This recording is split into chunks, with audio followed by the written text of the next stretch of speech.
ជំរាបសួរបងមួយចំនួនហ្នឹងគឺបងខ្លះហ្នឹងក៏ដាំដំណាំហ្នឹងគឺពិបាកចាក់ទឹកនឹងត្រូនឹងប៉ោតអីចឹងបងហើយខាងប្អូនហ្នឹងគឺធ្វើជាសយោបងហើយនេះគឺយើងចោះសយោមកគឺយើងបូមទឹកមកគឺដំណាំហ្នឹងគឺទឹកស្រោចដំណាំស្រាប់ខ្លួនឯងតែម្ដងបងហើយនេះបងអាចមើលបានគឺល្អមែនតែនបងហើយបងដែលមានសយោហ្នឹងគឺអាចធ្វើដោយខាងប្អូនណាបងគឺងាយស្រួលបងពេលណាយើងបូមទឹកមកគឺចាក់ដំណាំស្រាប់បងនិយាយទៅដំណាំច្រើនណាបងហើយនេះ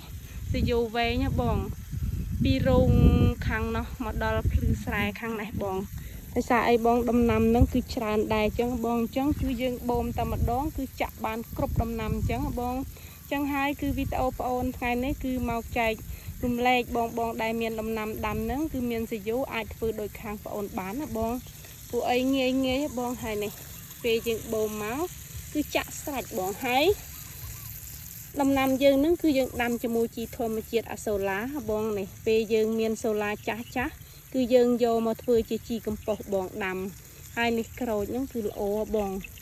គឺយើងកំងក្រូចពីបងហ្នឹងគឺយកមកដាំអញ្ចឹងគឺល្អមែនតែនបងហើយនេះគឺយើងដូចថាដាក់លុបគល់ទៅដល់ពេលយើងស្រោចទឹកមកគឺជ្រាបដំណាំយើងល្អបងហើយនេះទៀតនេះកំពុងតែលះត្រួយហើយបងហើយនេះទឹកហ្នឹងចាក់ស្រាច់បងហើយនេះនិយាយទៅគឺល្អមែនតែនបងយើងមានដំណាំហ្នឹងគឺយើងមានសយោហ្នឹងកុំឲ្យខាតបងគឺយើងចោះមកគឺយើងបូមតែម្ដងគឺបានដំណាំគ្រប់កន្លែងតែម្ដង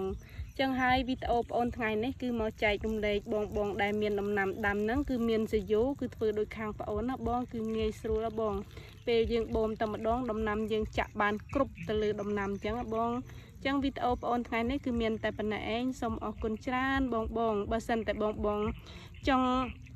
ដឹងពីវីដេអូក្រោយៗទៀតបងជួយ like ជួយ share ហ្នឹងគឺបងអូននឹងមានវីដេអូថ្មីផ្ញើជូនបងមើលទៀតណាបងអញ្ចឹងហើយវីដេអូបងអូនថ្ងៃនេះគឺមានតែប៉ុណ្ណេះឯងសូមអរគុណ